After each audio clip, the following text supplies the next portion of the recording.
امام صاحب پسې ولاړ یم او په دویم رکعت کې به زه چې ودرېږم بسم الله به ویم که نه تا څه ضرورت نشته، بس امام شته که نه ته بسم الله مه وایه، بس خاموش او ودرېږه د امام تلاوت اوره.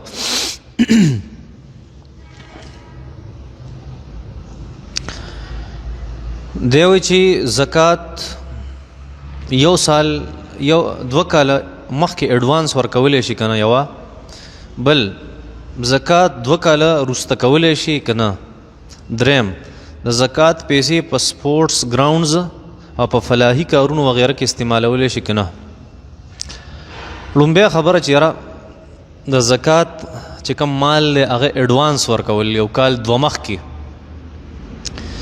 ګوره زکات اله فرض کیږي چې کله انسان سره مال موجود د نصاب او په هغې باندې حولان حول کال پې واوړي، اله زکات فرض کیږي، مخکې زکات نه فرض کیږي.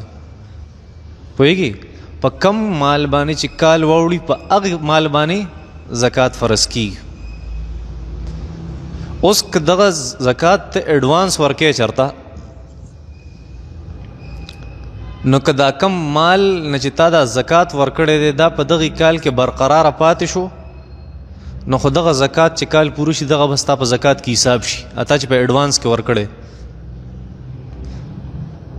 او که چېرته دغه مال پاتې شوی نو مال ضایع شوی د کال څه پته لګي، په دې کال کې به دغه مال چې تا چې زکات ورکړی دی په شورو کې دا به پاتې شي که نه. اوس دغه مال پاتې نه شو هغه دوړه شوی دی نو هغه تا چې په شورو کې کم زکات ورکړو هغه نفلی لاړو، څه نفلی صدقه شو، هغه زکات نه دی. پوهېږي ځکه په دغې مال خو لا کال نه دی اوړېدلی نو ته زکات څنګه ورکې؟ زکات خو به هلئ چې کله کال واوړي نو په شورو کې چې دی ورکړو او اوس په دغه مال کال تیر شو دغه زکات کې حساب شو، او که دا مال ختم شوی د کال په اخره کې نو دغه بیا نفلی صدقه شو. صحیح ده. دویمه خبره زکات 2 کال وروسته کولی شي که نه، نه چې زکات وخت پوره شو په وخت باندې ورکول پکار دي. څونه چې زکات لټکې دومره سړی ګناهګارېږي د انسان هېڅ پته نه لګي مړ شي.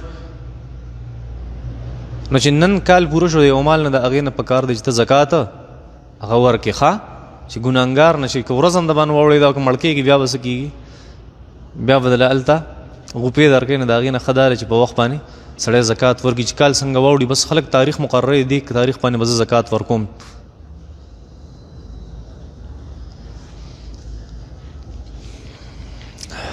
نه کولی شي داسې خو داسې دی لکه سړی چې مونځ پې فرض شي د مازدیګر وخت دی او دی وروسته کېږي چې آخر ته به چېرته وکړمه.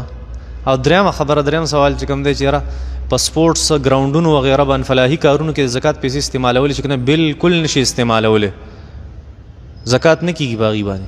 تاسو ته ما ویلي چې زکات دپاره شرط دا دی چې هغه به ته څوک په د هغې پیسو د مال مالک جوړې او په ګراؤنډ کې دا صلاحیت نشته چې دا پیسې قبولې کړي.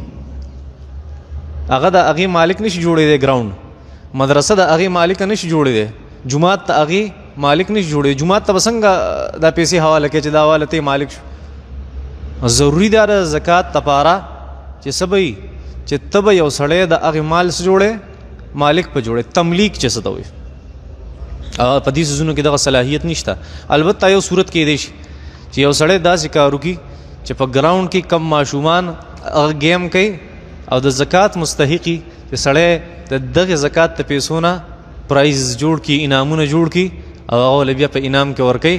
نو دی خو وایي چې دا زکات دی، بس د ده نیت له اعتبار دی، د په نیت کې دا زکات دی هغه د ایز انعام او ایز پرایز هغه قبول کړي، بس ټیک دی. هغه تملیک والا څیز پکې راغی چې هغه مالک جوړ شو دغه صورت پکې کېدی شي. نور په داسې څیزونو کې فلاحي کارونو کې زکات پیسې نشي استعمالولی. ښه یو عیسائی عالم هغه وی چې نبی علیه الصلاۃ والسلام حبیب الله دی او ابراهیم علیه السلام خلیل الله دی، دا لقبونه ورته میلاو شوي دي. نو په دې کې څه حرج دی چې مونږ عیسایان وایو چې عیسی علیه السلام ابن الله دی، یعنی دا الله زوی دی نعوذ بالله. څنګه چې په بایبل کې راغلی دي، په انجیل کې راغلی چې دا د عیسی علیه الصلاۃ والسلام صفت دی ابن الله. انجیل کې دي چې عیسی علیه السلام ابن الله دی. ابن الله څنګه د الله زوی. ما د ډاکټر ذاکر نایک صاحب والا جواب ورکو چې په بایبل کې چې کوم ابن الله راغلی دی د دې مطلب د الله پیغمبر دی. ابن الله یعنی د الله پیغمبر، سروینټ اف الله.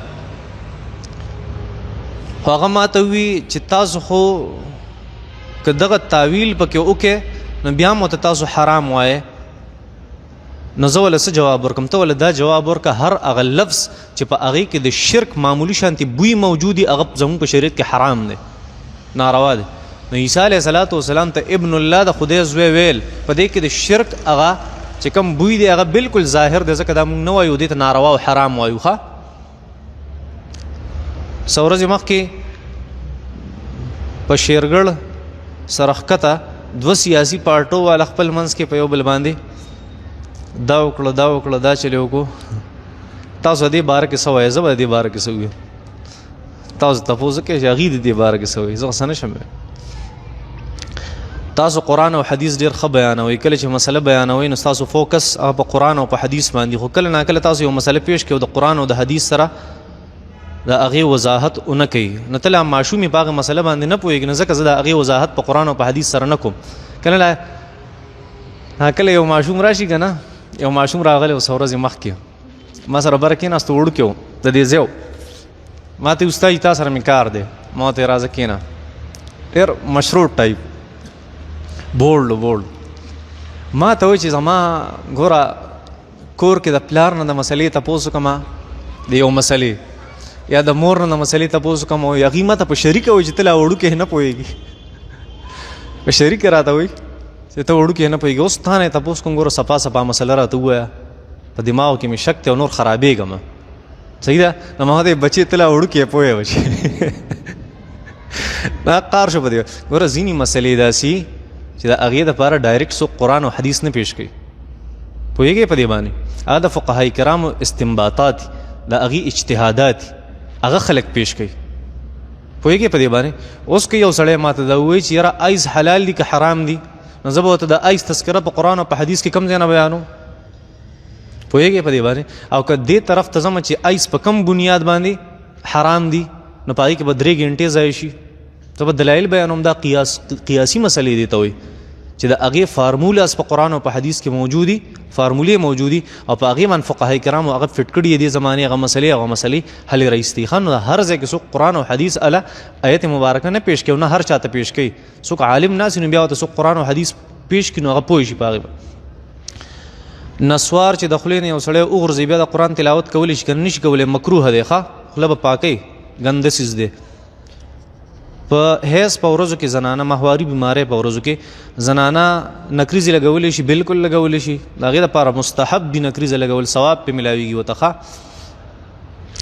نن سبا چې کم خلق قدرتي د یو جنس نه بل جنس ته واوړي نو هغې شرعي احکامات به څه وي؟ مطلب دا دی کله ناکله وایي جینۍ او الک ته جوړ شو، الکو نو څه ته جوړ شو؟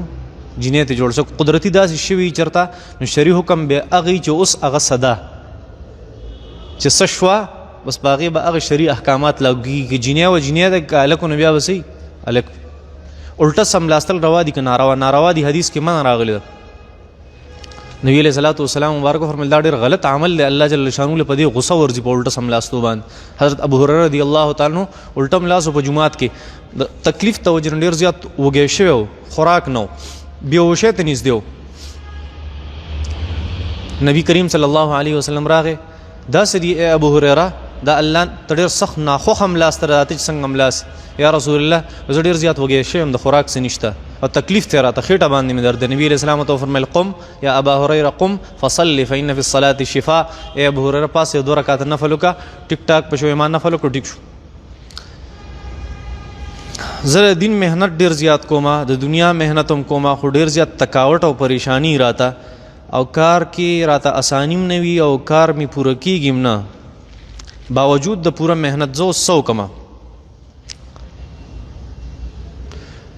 سورہ مزمل کې الله جل شانه فرمایي نبی علیہ الصلوۃ والسلام ستا په سر باندې ډېره غټه ذمہ داري ده، ان لک فی النهار سبحا طویلا، ته به سبا د ورځې ډېره غټه لامبو وایې. نبي علیہ السلام ذمہ داري دې ډېره غټه ده، نو اوس د هغې د اسانۍ دپاره څه وکړه؟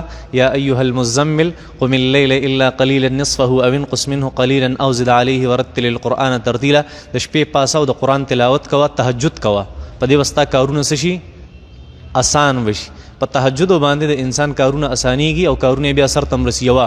دویم کم سړی چې جمعې په ورځ سورۃ کهف تلاوت کوي الله جل شانو د ټول را روانې هفتې کارونه دغه بالکل داسې په اسانه سر ته ورسي چې د خبر هم نشي.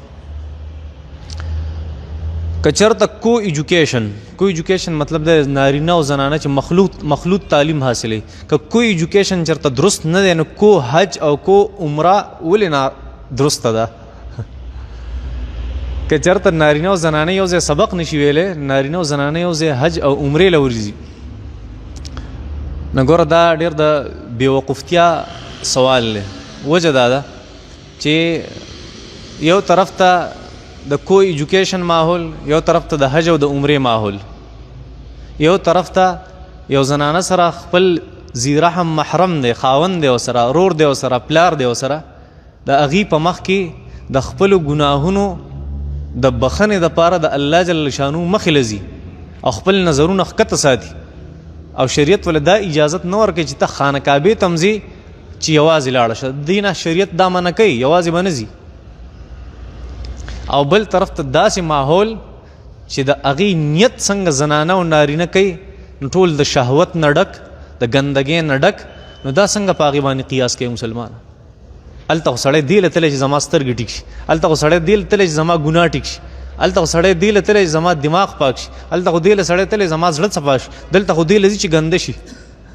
د دې دواړو خپل منځ څه تعلق دی؟